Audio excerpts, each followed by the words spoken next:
Hello everyone, welcome back to Algebra 1 with Miss Betsy. I'm glad you've joined me again as we continue our discussion of functions, relations, graphs. And we are following the text put out by Bob Jones University Press. It's entitled Algebra 1 for Christian Schools. We're using the very first edition, and we're not. We're using the second edition. You can follow along with any standard Algebra 1 textbook where you're learning about functions and relations, and we'll be teaching exactly the same thing. For those of you who are using my text, I'm in section 6.3 today. We are talking about graphs of relations and functions. We're beginning on page 228. But first, a couple of lame jokes for you. What is the best way to make a fire with two sticks? Well, first, you make sure that one of those sticks is a match. The second one is, why does a hen lay eggs? You know, sometimes they don't lay eggs because we have hens and they just get contrary and they decide not to lay eggs. But the reason hens lay eggs is because if they dropped those eggs, they would break. So, moving right along to section 6.3, we're going to go pretty quickly on this because it's very, very self-explanatory. We're talking about graphs of relations and functions, and how do you tell the difference between the two of these? How do you read set builder notation when you're have something that's a combination of English and math and you have to translate that into a graph? So we're going to review that in section 6.3. But first, you will remember that what we talked about in section 6.2, we talked about the vertical line test. And we said that our vertical line test would help us to identify whether or not a given relation was a function. And we said that a relation is a set of any ordered pairs. And that a function was a specific set of ordered pairs, and that was where every x value could only have one and only y value associated with it. In other words, for every x there was a unique y value associated with it. And if our collection of ordered pairs met that condition, that it was a function. So let's look at this. We're going to have the point 1, 1. We're going to have the point 1, 3. We're going to have the point 2, 2. We're going to have the point 2, 0. We're going to have the point 3, 1. Whoops, 3, 0 because it's down here. And we're going to have the point 3, 3.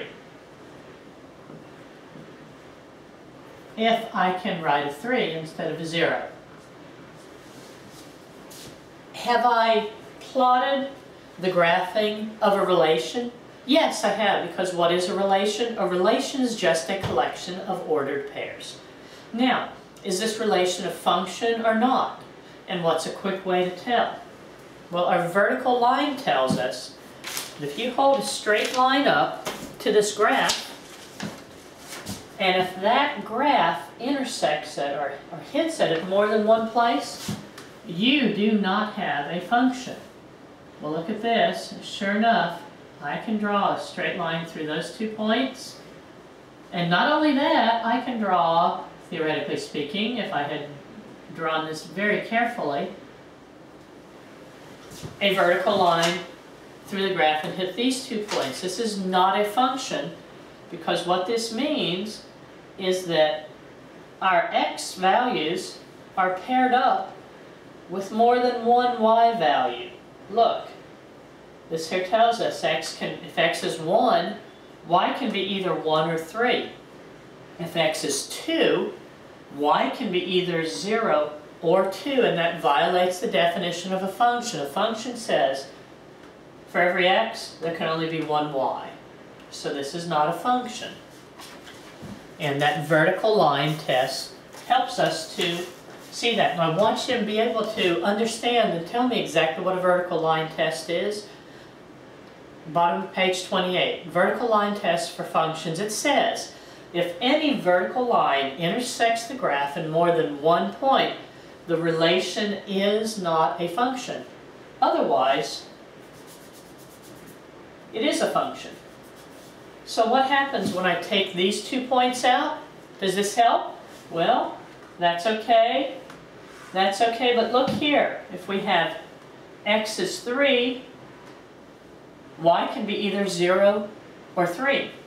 So it's not a function because fails the vertical line test. So what can I do to make this a function? Well, if I erase that point as well, I now have the graph of a function. Okay? So let's go ahead and do a couple of examples, and we're going to review reading set builder notation. And this is what the problems in your homework will be like for this set. And here's our example 1. And this says, graph this mouthful of a mathematical expression. And I'm not even going to, at least I'm going to try to not read it out loud as I write it, such that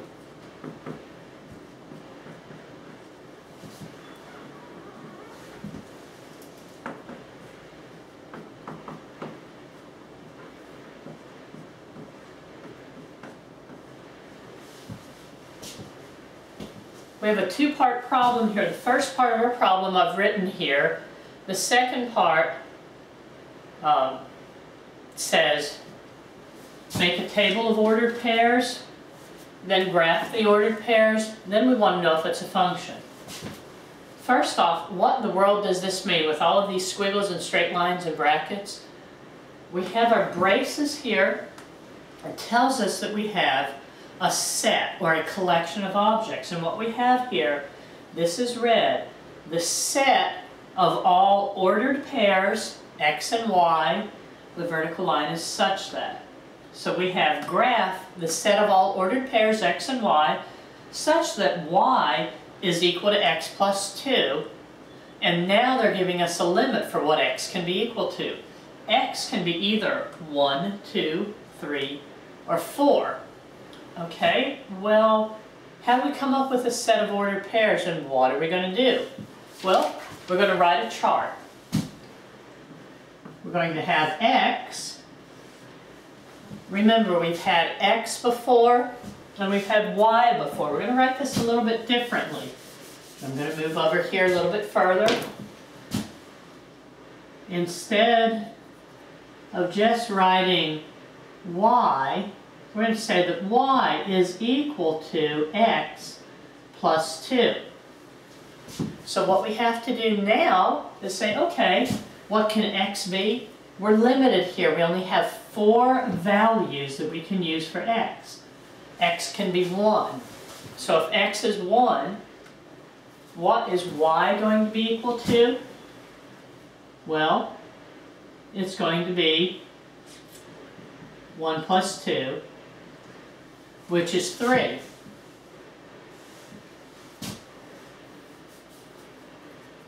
You can write this as 3 is equal to 1 plus 2.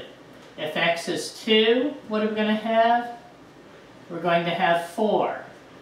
If x is 3, what are we going to have? We're going to have 5. If x is 4, what are we going to have?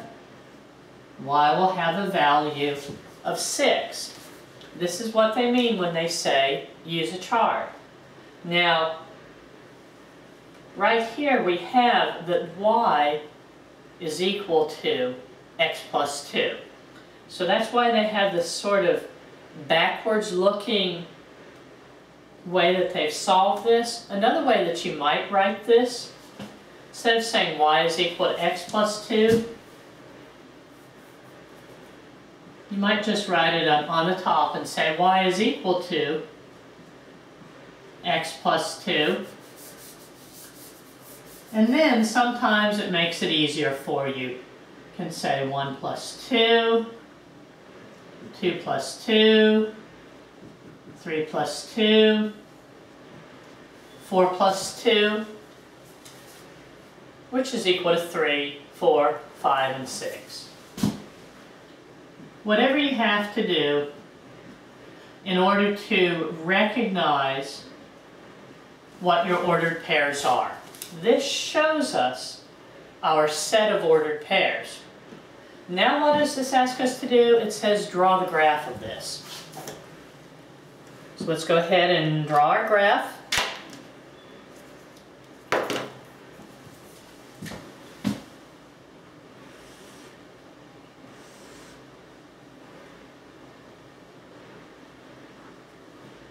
One, 2, 3, 4, 5, 6. 6, 5, 4, 3, 2, 1. 1, 2, 3, 4. How did I know how to label the axes on my coordinate system here? Well, the x values 1, 2, 3, 4.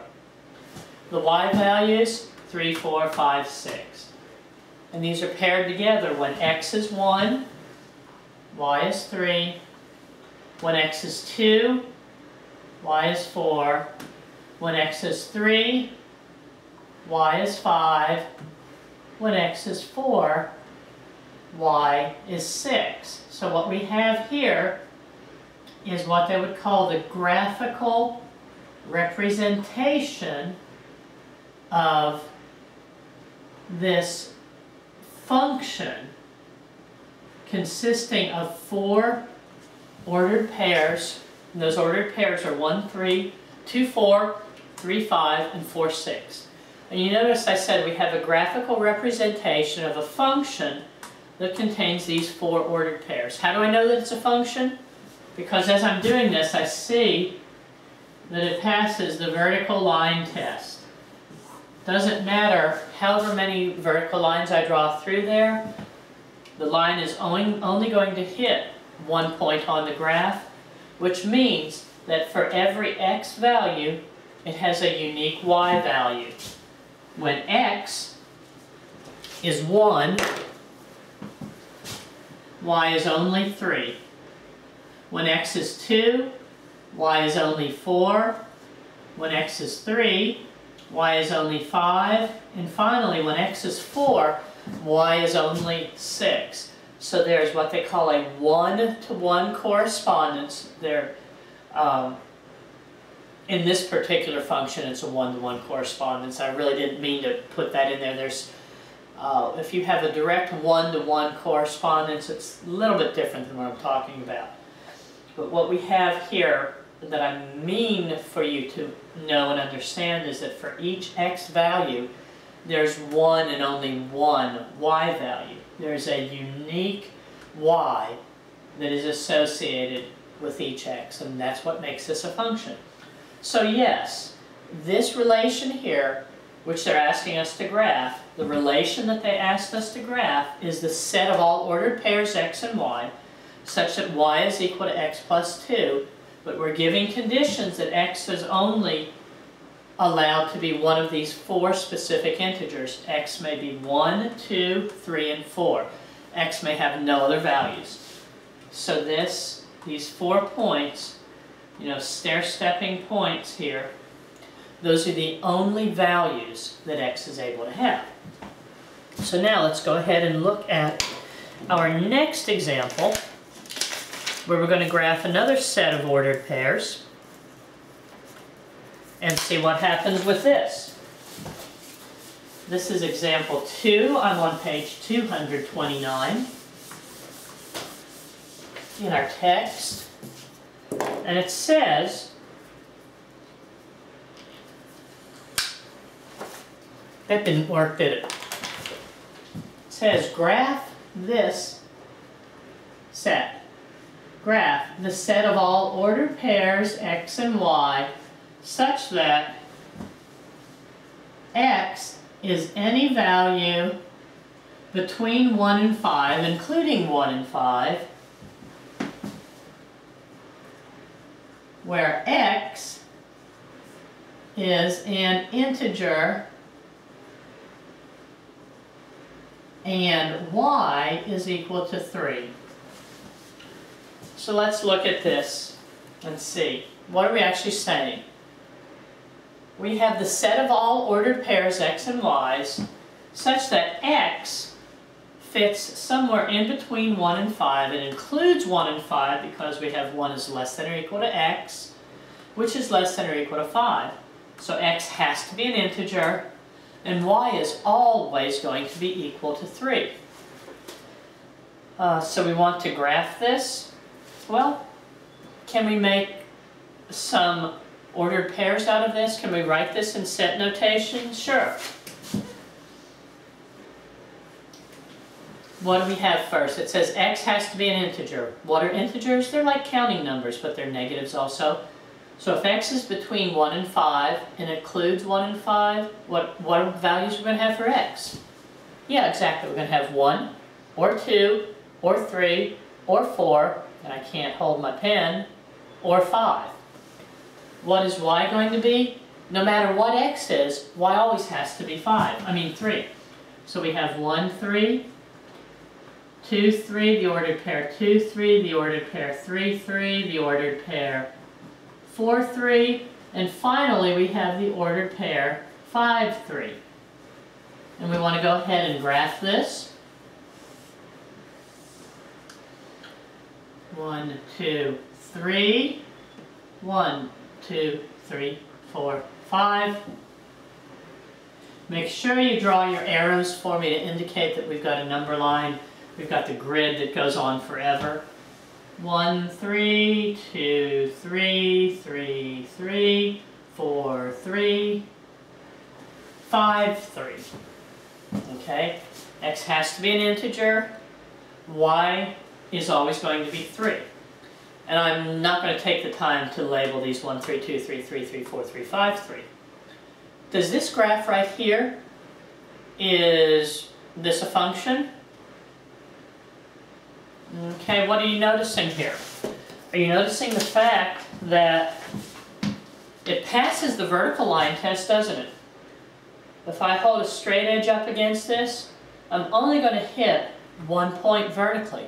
But look what happens here. If I draw a horizontal line through there, it hits everything. What does that mean? Absolutely nothing.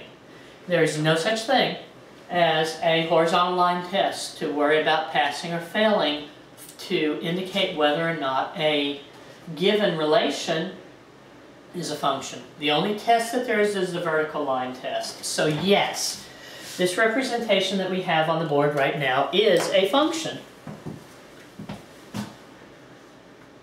Now, let's think. What else might we do with this particular problem? We were asked to graph the relation described by this set, and the set says, graph the set of ordered pairs x and y such that x is an integer that falls between 1 and 5, including those integers 1 and 5, and y has to be 3. Well, what would happen, as our text asks us on page 230, what would happen if we removed the restriction that x had to be an integer?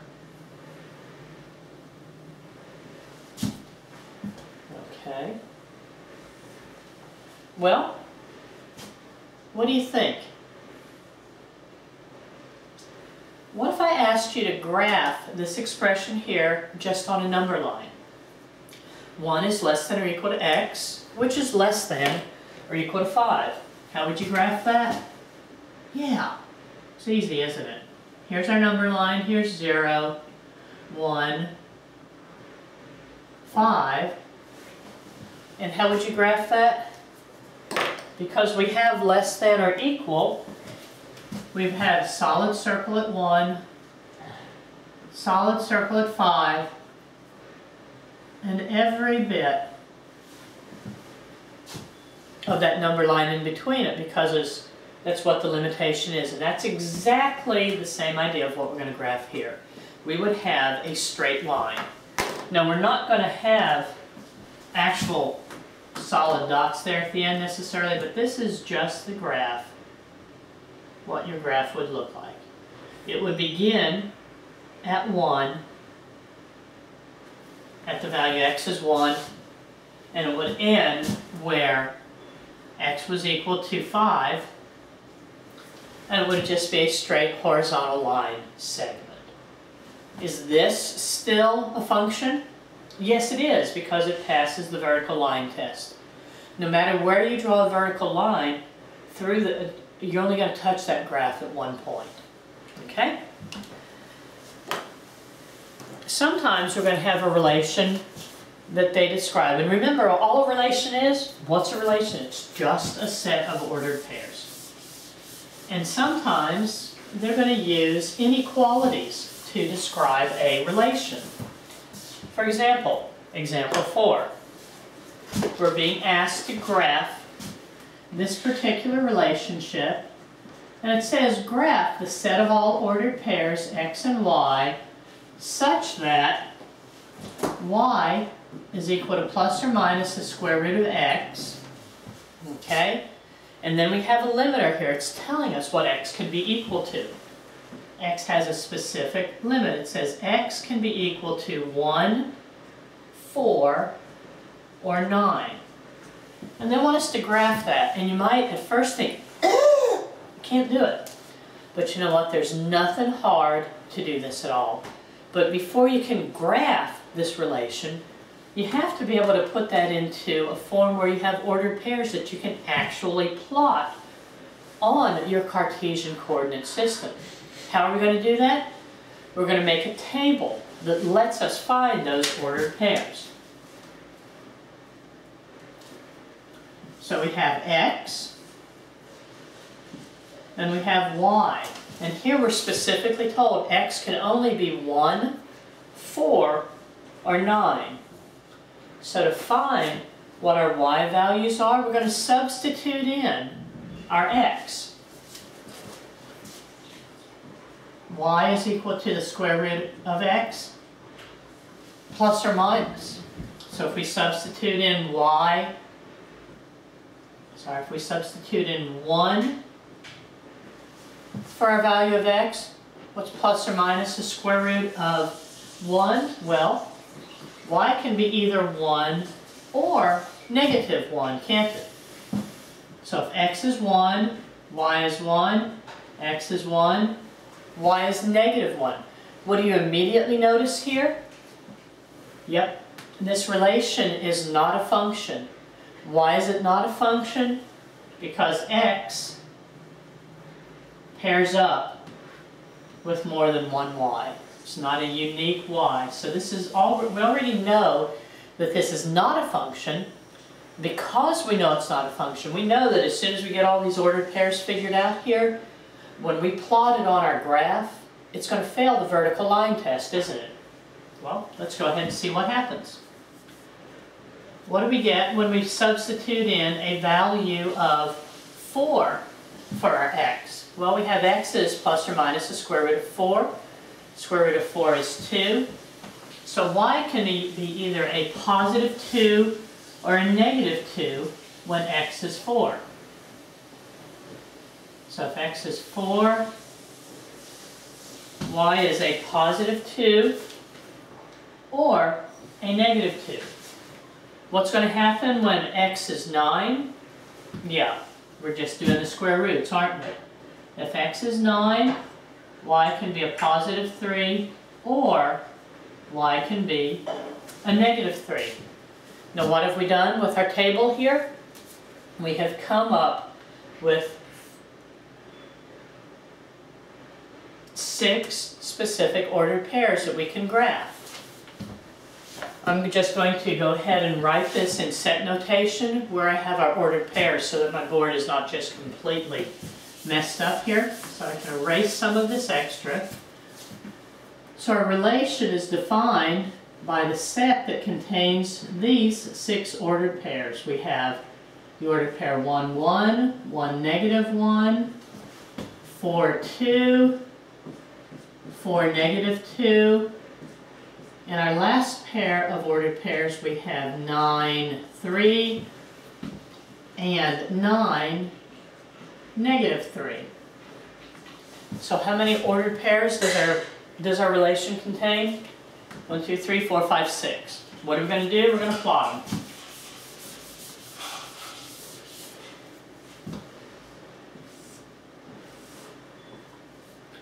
Here's the sketch of my Cartesian coordinate system. X can be 1, 4, or 9. 1, 2, 3, 4, 5, 6, 7, 8, and 9. Is that right? No. X can be 1, 4, or 9. Y value is going to be 1, -1, 2, -2, 3, -3. 1, 2, 3.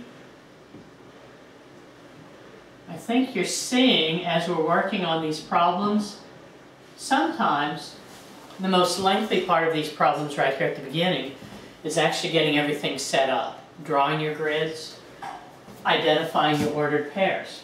If X is 1, Y can be a +1, or Y can be a -1.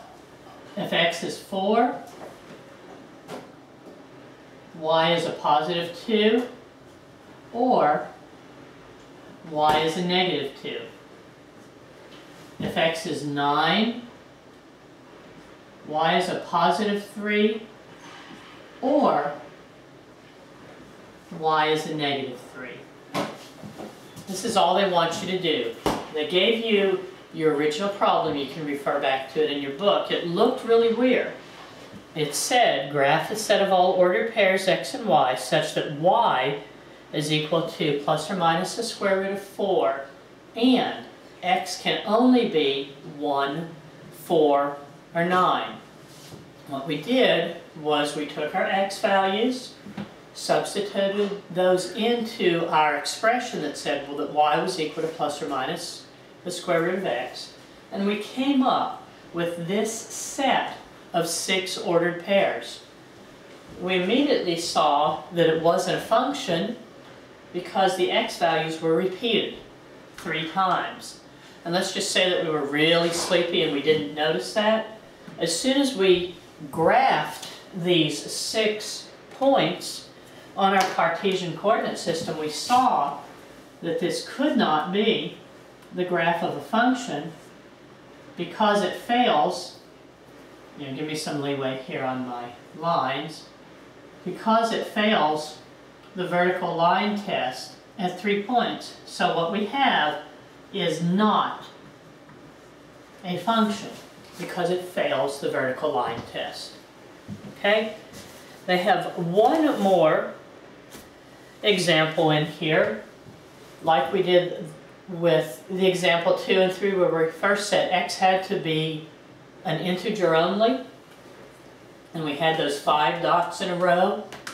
And then we took away the limitation that said X only was allowed to be in integers, and we made it real numbers, so we had that little line segment. Well, what happens when we graph, if we were to take that limitation here, and we would say that X was the set of all ordered pairs X and Y such that Y is equal to plus or minus the square root of X. What you would actually have is a really cool thing that they call a parabola that's lying on its side, and it goes off like this. And they show you that example 5, and it's on page 231, but they're really not expecting you to do much with that. They're just saying this is what this graph looks like if we take away the requirement for X to be a specific integer value.